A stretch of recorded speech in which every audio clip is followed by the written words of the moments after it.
Welcome to my channel. இந்த வீடியோல ஒரு குட்டி கதை பார்ப்போம். கழுதையின் தந்திரம். வியாபாரி ஒருத்தர் உப்பு வாங்குறதுக்காக கழுதைய கடற்கரை பக்கமா கூட்டிட்டு போறாரு. கடற்கரைக்கு போற வழியில ஒரு ஓடை இருந்துச்சு. அந்த வியாபாரி உப்பை வாங்கி மூட்டை கட்டி கழுதை மேல வச்சுட்டாரு.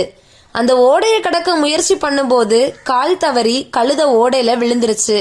ஓடையில விழுந்தனால கழுதைக்கு மேல இருந்த உப்பு மூட்டை தண்ணீர்ல நனைஞ்சு போச்சு. உப்புல பாதி அளவு தண்ணீர்ல கரைந்தும் போயிருச்சு. ஓடையில விழுந்த கழுதை தட்டு தடுமாறி எழும்பும் போது மூட்டையோட கனம் ரொம்ப குறைஞ்சிருந்தது.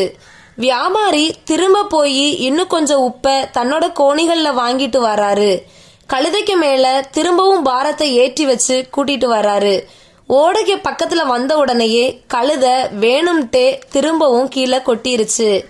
அதுக்கு பாரம் ரொம்ப குறைந்து போயிருச்சு. உடனேயே வெற்றி அடைந்ததா நினைத்து ஒரு கணம் கனைத்து காட்டுச்சு.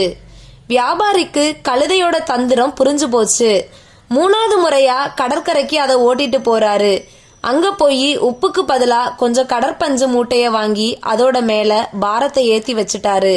ஓடைக்கு பக்கத்துல வந்த உடனேயே திரும்பவும் அதே தந்திரத்தை பயன்படுத்துது கழுதை. ஆனா கடற்பஞ்சு தண்ணீர்ல உறிஞ்சு ரொம்பவும் கனத்து போய் இருந்துச்சு. கழுதை செய்த தவறுனால கழுதை 2 மடங்கு பாரத்தை சுமக்க வேண்டியதா இருந்துச்சு. இதே மாதிரி நம்மளும் தெரிஞ்ச தவற செய்தோம்னா நமக்கும் இதே மாதிரி தான் நேரிடும். அதனால நம்ம இத மாதிரி தவற செய்யாம தவிர்க்கணும். நீதி: தெரிந்தே தவறு செய்யக்கூடாது. தேங்க்ஸ் ஃபார் வாட்சிங். வீடியோ பிடிச்சிருந்தா லைக், ஷேர் அண்ட் சப்ஸ்கிரைப்.